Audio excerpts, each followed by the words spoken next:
चलिए दोस्तों, आते हैं अगले क्वेश्चन पे। क्वेश्चन आपके सामने है, ध्यान देंगे बहुत अच्छे से। अगर आप लोगों ने ट्राई किया होगा तो मेरे ख्याल से बन गया होगा। इन केस नहीं बनाया तो चलिए देख लेते हैं। Capital account, balance sheet, plant and machinery, balance sheet, debtors, balance sheet, creditors, balance sheet, ये एक्सीडेंट जोन है। यहाँ पे गलती करते हैं। हो सकता है आपने ट्राई किया हो, आंसर नहीं आया हो, तो गलती कहाँ पे हुई होगी? एक यहाँ पे हुई होगी, और आगे भी देख लेते हैं अगर कहीं हुई हो तो। लाइफ इंश्योरेंस प्रीमियम जो है ये ओनर का एक्सपेंस है, पर्सनल एक्सपेंस है। और पर्सनल एक्सपेंस मतलब ड्रॉइंग। सर क्यों? इंश्योरेंस तो पहले भी देखा है बेटा। इंश्योरेंस कई चीजों का होता है। इंश्योरेंस हमारा जो स्टॉक है उसका भी होता है, हमारा जो बिजनेस है, जो बिल्डिंग है उसकी, उसका भी होता है।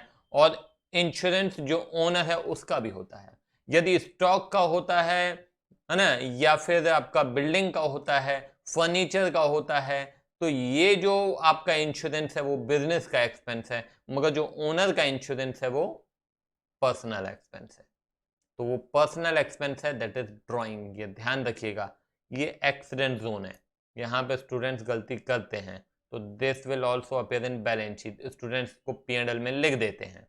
ठीक है, चलो। परचेजेस, तो परचेजेस आएगा ट्रेडिंग में, वेजेस आएगा ट्रेडिंग, बैंक आएगा बैलेंस शीट, ये आएगा P&L। ओपनिंग स्टॉक है ट्रेडिंग।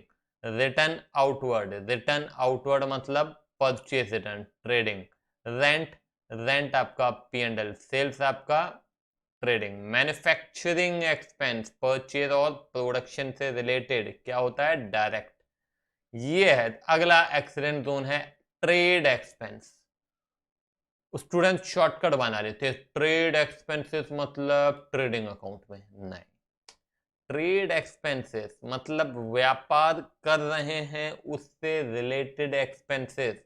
परचेज और प्रोडक्शन से रिलेटेड नहीं है, ये इनडायरेक्ट एक्सपेंस है, P&L में आएगा।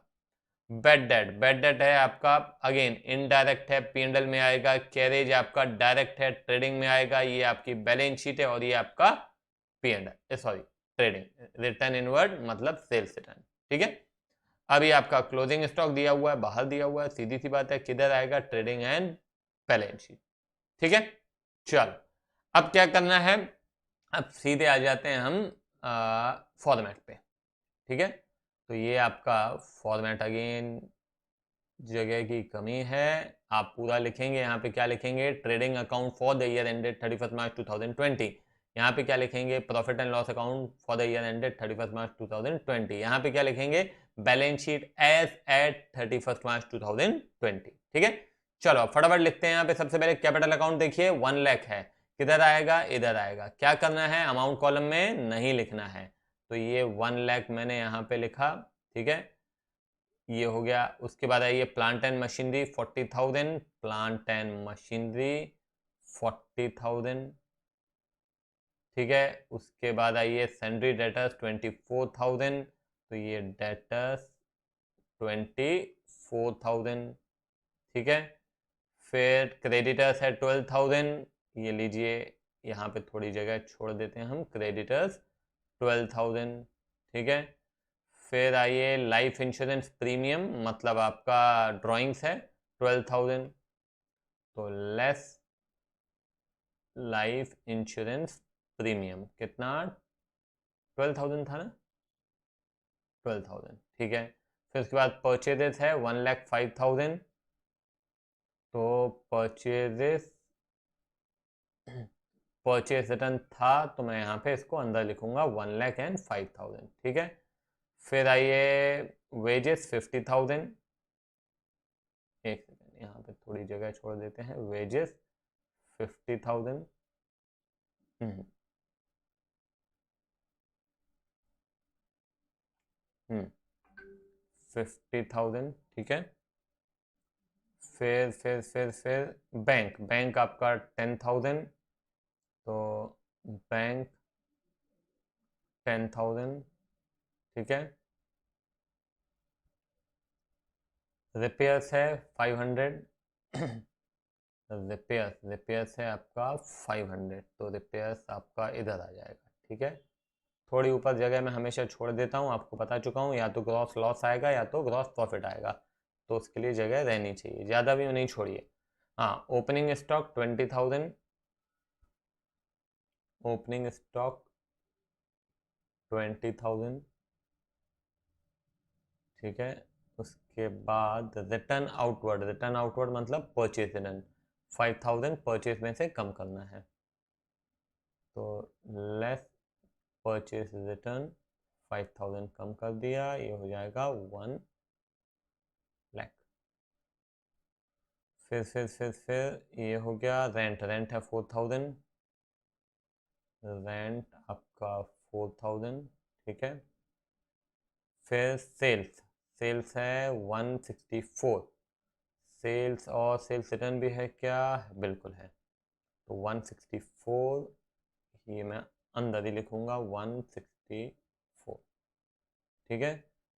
फिर मैन्युफैक्चरिंग 8,000, मैन्युफैक्चरिंग एक्सपेंसेस कितना 8,000, ये हो गया। उसके बाद है ट्रेड एक्सपेंसेस 7,000, ट्रेड एक्सपेंस 7,000, आगे ध्यान रखिएगा इस बात का, स्टूडेंट्स यहाँ पे गलती करते हैं ट्रेड एक्सपेंस को लेकर। बैड डेट 2,000, बैड डेट 2,000, ठीक है। कैरेज 1,500, कैरेज 1,500, और बिल्स पेबल 7,000, बिल्स पेबल 7,000। उसके बाद रिटर्न इनवर्ड है 4,000, लेस सेल्स रिटर्न 4,000, तो ये हो जाएगा 160, ठीक है। और आखिरी में क्लोजिंग स्टॉक है 14,500, तो क्लोजिंग स्टॉक है आपका 14,500, तो ये लो क्लोजिंग स्टॉक 14,500, ठीक है, हो गया। चलो फटाफट क्या करते हैं, टोटल करते हैं, 160 प्लस 14,500 हो जाएगा 174,500, ठीक है। इधर देख लो, इधर ज़्यादा दिख रहा है, 150, 170, 170, 178, तो इधर ज़्यादा हो रहा है। एक सेकेंड, 170, ये हो जाएगा 178, और ये आपका इधर भी मैं लिख दे रहा हूँ, फिर माइनस कर लेते हैं हम, 3,500 आ रहा है, एक मिनट देख लें आंसर हम। नहीं, आंसर यहाँ पे लॉस दिखा रहा है 5,000, मतलब हमने कुछ तो भी गलत किया, एक बार फटाफट देख लेते हैं कहाँ गलती हुई है। हाँ हाँ हाँ हाँ, सबसे पहले क्लोजिंग स्टॉक 14,500 है, बिल्कुल सही है। ट्रेडिंग में देखिए क्या क्या है, परचेज है 1,05,000, सही है। 50,000, ये भी सही था। ओपनिंग स्टॉक 20,000, ये भी सही है। रिटर्न आउटवर्ड 5,000, ये भी सही है। मैन्युफैक्चरिंग 8, ये भी सही है। सेल्स 164 सही है। अरे कैरेज है 1,500, नहीं लिखा है कैरेज के, अच्छा देखो गलती से यहाँ पे लिख दिया है कैरेज, हाँ, तो ये कैरेज आपका है 1,500, ठीक है। हाँ, तो अभी क्या करना है यहाँ पे, तो ये आपका टोटल कितना हो जाएगा, वन ये हो रहा है आपका 178, 179,500, है ना, 179,500 इज द टोटल, 179,500, और इधर भी मैं 179,500 लिख रहा हूँ। ये 174,500 हो गया, तो हम यहाँ लिखेंगे बाय ग्रॉस लॉस, कितने का लॉस हो गया, 5,000 का। ये ग्रॉस लॉस अब मैं यहाँ पे ले आऊँगा, टू ग्रॉस लॉस कितने का, 5,000। अब इसका टोटल कर लेते हैं हम, 5,000 प्लस 500 प्लस 4,000 प्लस 7,000 प्लस 2,000, 18,500 देख लेते हैं, 18,500 बिल्कुल सही है। यहाँ पे नेट लॉस इज 18,500, दोनों तरफ का टोटल भी 18,500 है, ठीक है।